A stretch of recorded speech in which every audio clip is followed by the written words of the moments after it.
Welcome to The Explainer. Today, we're looking at what is genuinely one of the most incredible rubble-to-riches mysteries of the modern world.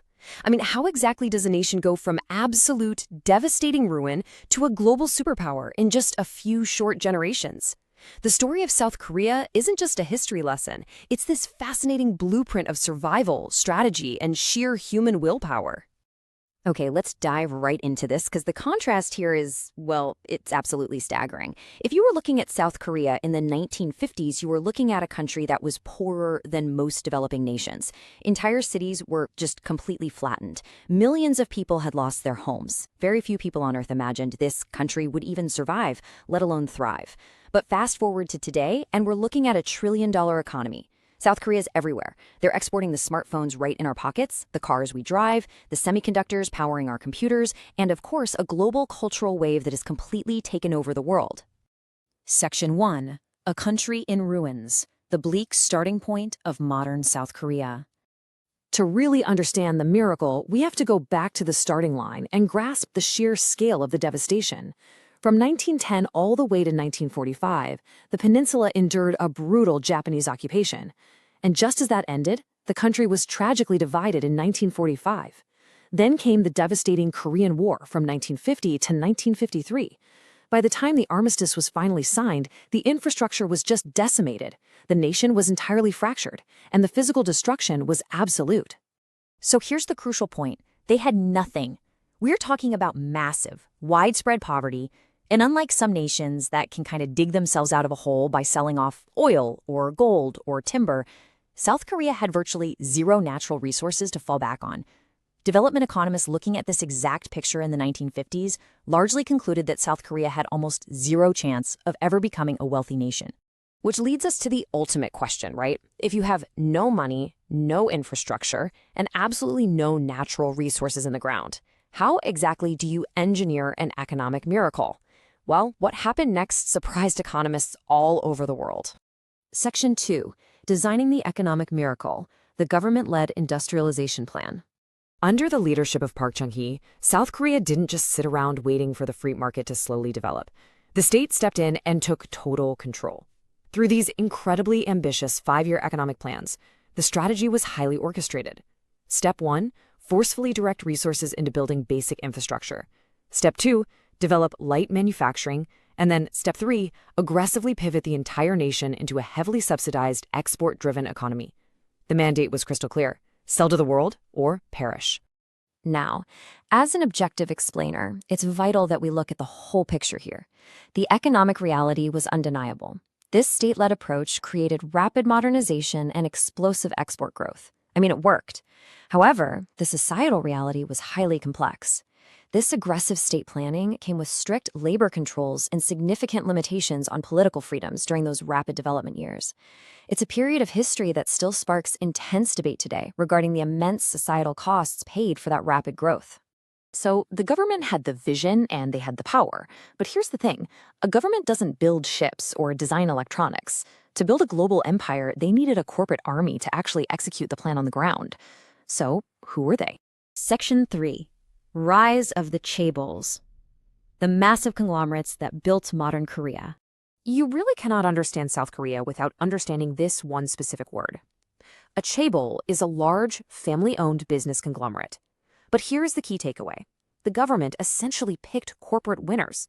They gave these specific families massive financial support, tax breaks, and cheap loans, but with one very strict condition.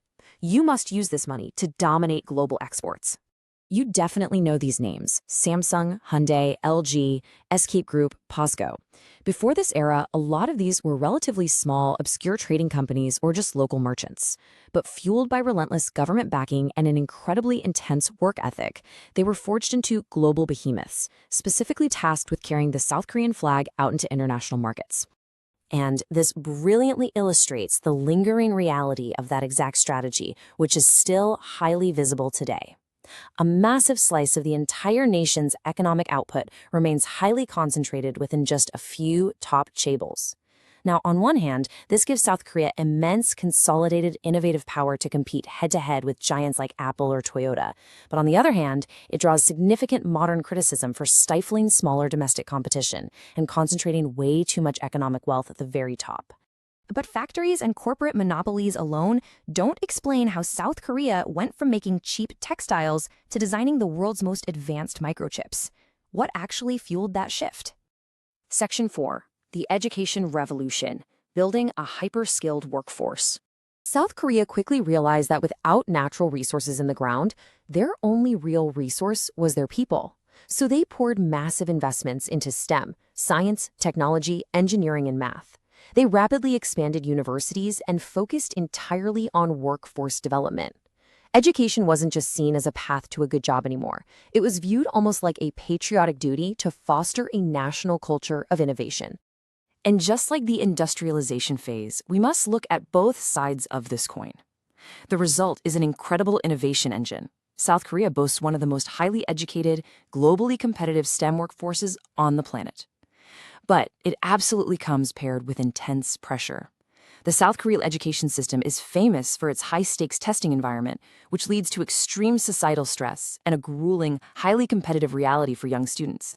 Section 5. A modern global powerhouse, exporting technology and culture to the world. Let's move on and see how this builds, because the progression of this economic engine is beautiful in its logic. Step 1, back in the 60s and 70s, was textiles and light manufacturing.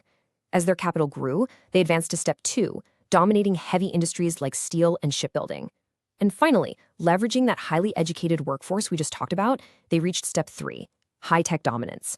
Today, they are absolute leaders in semiconductors, artificial intelligence, and the massive cultural exports of K-pop and Korean cinema. The hard data from the World Bank and OECD backs this up completely. South Korea's massive research and development investment as a percentage of GDP routinely ranks among the highest in the entire world. And that directly translates to massive global market share in critical technologies like semiconductors. They aren't just participating in the future economy, they're actively inventing it. It is one of the defining success stories of the modern world. But what happens when the economic miracle slows down? Every generation faces new threats, and right now, the miracle is hitting some major roadblocks. Section 6. The next great challenge, the demographic and geopolitical time bombs. South Korea currently has a historically low fertility rate, literally the lowest in the developed world. This is a severe demographic time bomb. You simply cannot have a miracle economy if you do not have a workforce to sustain it. And right now, their population is rapidly aging without enough young people to replace them. And that demographic crisis is stacking right on top of other major future threats. There's a massive housing affordability crisis that's squeezing the middle class. There is fierce, relentless tech competition from neighboring China. Geopolitical tensions with North Korea remain a constant shadow over the peninsula. Plus, they're facing the incredibly disruptive transition to AI and automation. But hey, geography didn't determine their destiny in the 1950s, and it won't today. The real question you should take away from this explainer isn't how South Korea became rich, but rather, can this incredible nation reinvent itself all over again to survive the changing world? Thanks for watching World Decoded. Make sure to like and share, subscribe, and stay curious.